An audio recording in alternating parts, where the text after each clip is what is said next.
বোন, আসসালামু আলাইকুম। আসসালামু আলাইকুম। আমি তারেক বলছি। জি। একটু আয়শা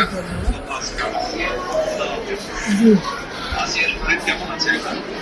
ভালো না, রক্ত ব্লাড দিচ্ছে, ব্লাড দিচ্ছে। আচ্ছা আচ্ছা আচ্ছা আচ্ছা।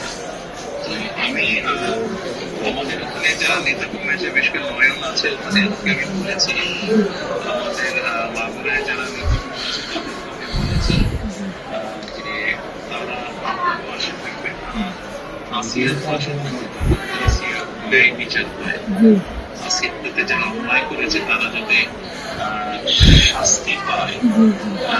কিন্তু আমাদের অবস্থান থেকে আমরা চেষ্টা করব, যতটুকু সম্ভব আমরা চেষ্টা করব যাতে দেশের আইন অনুযায়ী আপনারা যাতে সঠিক বিচার এবং একই সাথে আমি নয়নকে বলেছি যে আসিয়ার জন্য চিকিৎসার জন্য যেসব ব্যবস্থা নেওয়া সম্ভব সেই সব ব্যবস্থাগুলো আমরা চেষ্টা করবো আমাদের দলের অবস্থান থেকে। না, ওই নয়ন ভাই খুব করেছে আমার জন্য। আমার যে খোলাফান আছে ওগুলো সারা রাত যাবে, আমার জন্য যা লাগে সব দিচ্ছে। মানে ওনার নির্দেশই করেছি। আপনার কাছে একটু আবদার, যেমন ছোট বলি আপনি যদি দেখতেন নদীগুলো খাইতে বিক্রি করছে, তাহলে আপনার কাজ যাচ্ছেন কি জঘন্য খারাপ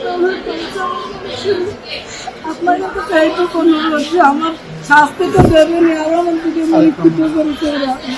এটি আপনার কাছে সাহায্য চাইও,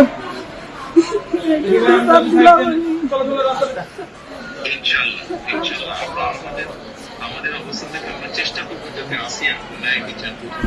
আমাদের সেই প্রচেষ্টা থাকবে, আপনি চিন্তা করবেন না।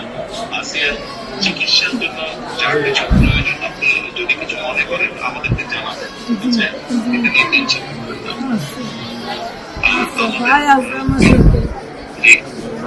আমাদের লোকজন সবাই নেতারা আপনার পাশে, আসিয়ার পাশে তারা থাকবে। নয়ন ভাই, আপনি নয়ন ভাই আছে, আপনি আছেন, আপনি তো সব দেখতেন, তারপর আমার দেখতে কি যায়।